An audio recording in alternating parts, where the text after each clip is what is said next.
कांग्रेस को समझना है, कांग्रेस की सोच को समझना है, कांग्रेस का अपने कोर वोटर के प्रति प्रेम को समझना है और कांग्रेस का संविधान के बारे में क्या उसका विचार है उसको समझना है। इस वीडियो को अंत तक देखिएगा। सन 2000 में अटल जी ने भारत नहीं बल्कि दुनिया का सबसे बड़ा जुडिशियल कमीशन बनाया था। मैं दुनिया का सबसे बड़ा जुडिशियल कमीशन इसलिए कह रहा हूं, आज तक किसी भी जुडिशियल कमीशन में सुप्रीम कोर्ट के 4 जज कभी रहे नहीं पूरी दुनिया में। इस कमीशन का नाम था वेंकटचलैया कमीशन। आप गूगल भी कर सकते हैं। 11 मेंबर्स का कमीशन था। Justice Venkatachaliah, justice Sarkaria, justice Punnaiah, justice Jeevan Reddy, ये 4 जज थे इस कमीशन में।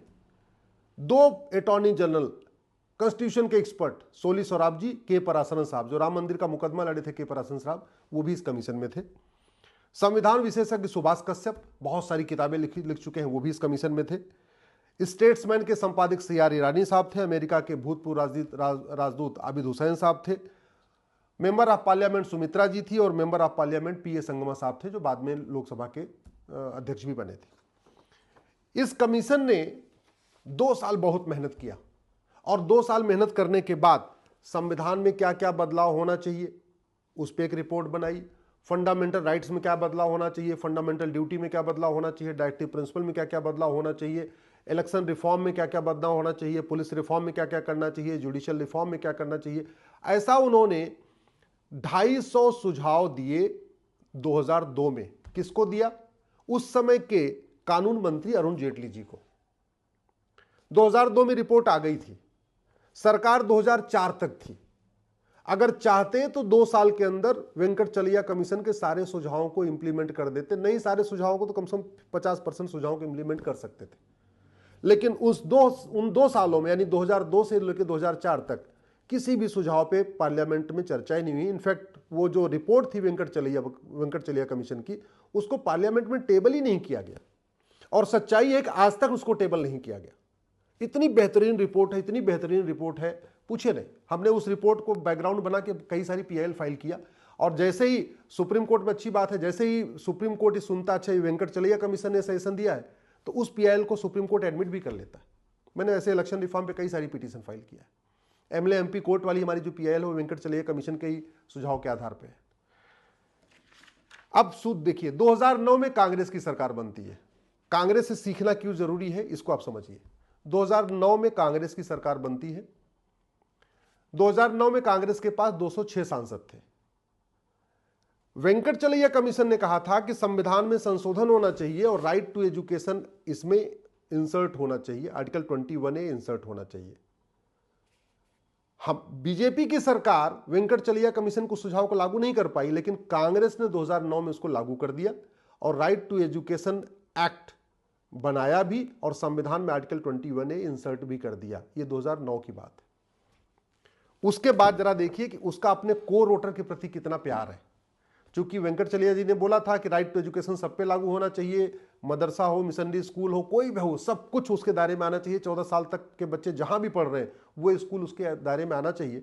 तो कांग्रेस ने जो राइट टू एजुकेशन एक्ट बनाया वो उसको एकदम वेंकटचलैया कमीशन की जो रिकमेंडेशन थी उसकी सिफारिश के आधार पर बनाया और सब पे लागू किया। लेकिन उसके बाद आप गूगल करिएगा right to education act against Muslim interest, तो आपको एक खबर मिलेगी और ये खबर है 6 जुलाई 2011 की, टाइम्स ऑफ इंडिया की खबर है। इसमें पर्सनल लॉ बोर्ड ने एक मीटिंग किया, बैठक बुलाई और कहा कि ये जो राइट टू एजुकेशन एक्ट ये कांग्रेस ने बनाया है ये मुस्लिम्स के खिलाफ है, मदरसों के खिलाफ है। अगली खबर आपको मिलेगी दिसंबर 2012 की। ये 12 दिसंबर 2012 की खबर है, आपको दिख रहा होगा। इसमें राहुल गांधी मिलते हैं, किससे मिलते हैं? यूपी क्लेरिक्स ऑन आरटीई यानी राइट टू एजुकेशन एक्ट में क्या बदलाव करना है, इसके लिए राहुल गांधी मिलते हैं। और किससे मिलते हैं? मुस्लिम पर्सनल लॉ बोर्ड के चेयरमैन से।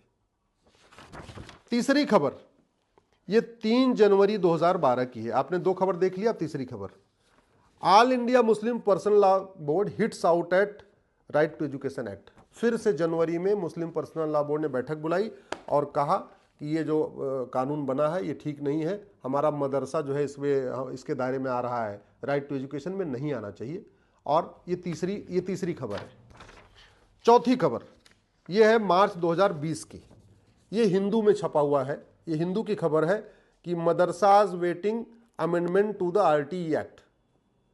मार्च में जब बजट आना होता है तो मदरसे बजट का इंतजार नहीं कर रहे थे, बल्कि इस बात का इंतजार कर रहे थे कि राहुल गांधी की चूंकि बैठक हो चुकी है पर्सनल लॉ बोर्ड के अध्यक्ष के साथ, तो इस एक्ट में बदलाव हो रहा है कि नहीं हुआ। मार्च का बजट भी आ गया, नहीं हुआ।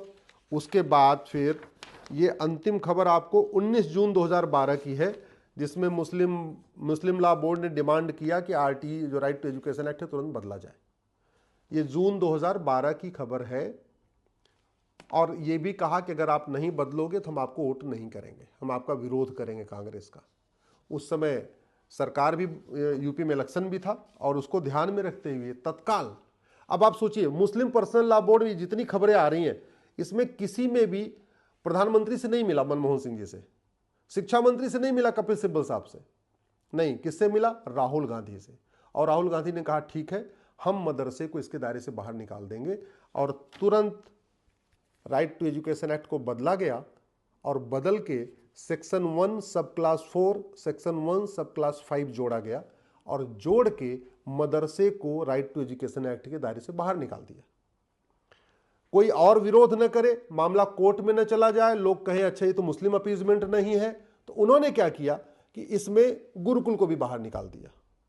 ठीक है, वैसे गुरुकुल वाले कभी नहीं कह रहे थे कि हमको राइट टू एजुकेशन के दायरे से बाहर निकालो, गुरुकुल में ऐसी कोई दिक्कत नहीं है। गुरुकुल वाले अपनी किताब दिखाने के लिए तैयार है, कौन पढ़ाता है उसकी ऑडिट कराने के लिए तैयार है, क्या पढ़ाते हैं उसको भी दिखाने के लिए तैयार है, कौन पढ़ता है उसकी भी लिस्ट देने के लिए तैयार है। तो गुरुकुल में कहीं कोई दिक्कत नहीं। लेकिन मदरसों को दिक्कत थी, वो नहीं चाहते थे कि उनकी किताबों की ऑडिट हो, सरकारी अधिकारी आके एजुकेशन डिपार्टमेंट के लोग देखें कि भैया कौन पढ़ा रहा है, क्या पढ़ा रहा है, कैसे पढ़ा रहा है, कौन पढ़ रहा है। वो मदरसों में सरकारी अधिकारियों की ऑडिट चाहते ही नहीं है, सरकारी अधिकारियों की एंट्री नहीं चाहते, इसलिए मदरसे लगातार विरोध कर रहे थे, पर्सनल लॉ विरोध कर रहा था। और नतीजा मैंने आपको बताया, इन 5 खबरों के बाद राइट टू एजुकेशन एक्ट बदल दिया गया। और एक्ट जब बदला गया तो कांग्रेस के पास 206 सांसद थे, मात्र 206। राइट, 2014 तक सरकार चली। चलो 2014 तक समझ में आता है कि भाई ठीक है, कोई कांग्रेस का आदमी या जो यूपीए अलायंस के लोग थे इसका विरोध नहीं करेंगे।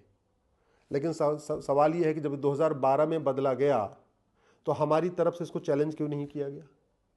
और चलो चैलेंज भी नहीं किया तो 2014 में हमारी सरकार बन गई। 2014 के बाद हमने इस जो अमेंडमेंट हुआ था, जो मदरसों को बाहर निकाला था, हमने दोबारा उसको ठीक से क्यों नहीं किया? दोबारा पुराने राइट टू एजुकेशन एक्ट को फिर से इंप्लीमेंट क्यों नहीं किया? हमारी पीआईएल चल रही है, हमने तो चैलेंज किया है, हम अपना काम कर रहे हैं। लेकिन सवाल यह है कि कांग्रेस के द्वारा बनाए गए नियम कानूनों को जब तक नहीं बदलेंगे तब तक देश में कोई सुधार नहीं आएगा। कांग्रेस मुस्लिम अपीजमेंट करती है और उसने खुल के किया, ये आपको अखबारों की कटिंग दिखा रहा हूं कि खुल के किया। उसने मुस्लिम पर्सनल लॉ बोर्ड के कहने पे एक कानून बदल दिया, बदल के राइट टू एजुकेशन एक्ट के दायरे से मदरसों को निकाल दिया। लेकिन हमने क्या उस कांग्रेस के कानून को बदला? क्या हमने जो वेंकटचलिया कमीशन ने कहा था उसके आधार पर इसको सुधार किया? क्या कांग्रेस ने तो गलत किया, लेकिन हमने उसको ठीक किया? क्या नहीं ठीक किया। अच्छा, संसद में खूब संविधान की चर्चा भी हो रही है, लेकिन इस बात पे चर्चा नहीं हो रही है कि ये कांग्रेस के द्वारा बनाया गया राइट टू एजुकेशन एक्ट में जो बदलाव किया गया इसको ठीक करना चाहिए। ना कोई प्राइवेट मेंबर बिल पेश कर रहा है, ना कोई 0 आवर में इस पे सवाल उठा रहा है, ना कोई क्वेश्चन आवर में इस पे सवाल उठा रहा है। तो कांग्रेस को कोसने से देश का कोई भला नहीं होगा, कांग्रेस को कोसने से समाज का कोई भला नहीं होगा, कांग्रेस को कोसने से जिहाद खत्म नहीं होगा, कांग्रेस को कोसने से मजहबी उन्माद खत्म नहीं होगा, कांग्रेस को कोसने से पत्थरबाजी खत्म नहीं होगी, कांग्रेस को कोसने से धर्मांतरण नहीं रुकेगा, कांग्रेस को कोसने से लव जिहाद नहीं रुकेगा, कांग्रेस को कोसने से घुसपैठ नहीं रुकेगी, कुछ नहीं होगा तब जब कांग्रेस के द्वारा बनाए गए नियम कानूनों को खत्म करेंगे। अंग्रेजों को कोसने से कुछ नहीं होगा, देश का भला तब होगा जब अंग्रेजी नियम कानूनों को खत्म करेंगे। मुगलों को कोसने से कुछ नहीं होगा, देश का भला तब होगा जब मुगलों के नियम कानून को बदलेंगे, मुगलों का नामो निशान मिटाएंगे। ऐसे ही कांग्रेस को कोसने से कुछ नहीं होगा, कांग्रेस द्वारा बनाए गए भारत विरोधी कानूनों को, संविधान विरोधी कानूनों को, देश विरोधी कानूनों को, सनातन विरोधी कानूनों को खत्म करेंगे। कांग्रेस को कोसने से राजनीतिक लाभ तो हो सकता है, लेकिन सामाजिक लाभ नहीं होगा। कांग्रेस को कोसने से, कांग्रेस भ्रष्टाचार की जननी है, यह सच है, लेकिन भ्रष्टाचार की जननी कहने से भ्रष्टाचार खत्म नहीं होगा जब तक भ्रष्टाचार के खिलाफ कठोर कानून हम नहीं बनाएंगे। जो कांग्रेस ने कानून बनाया घूसखोरी के खिलाफ, जमाखोरी के खिलाफ, मिलावटखोरी के खिलाफ, कालाबाजारी के खिलाफ, नशा तस्करी के खिलाफ, मानव तस्करी के खिलाफ, सारे कानून बनाए, इंटरनेशनल दबाव में बनाए, यूएन के दबाव में बनाए, कहीं न कहीं कोई ट्रीटी हुई थी उस ट्रीटी के दबाव में बनाया।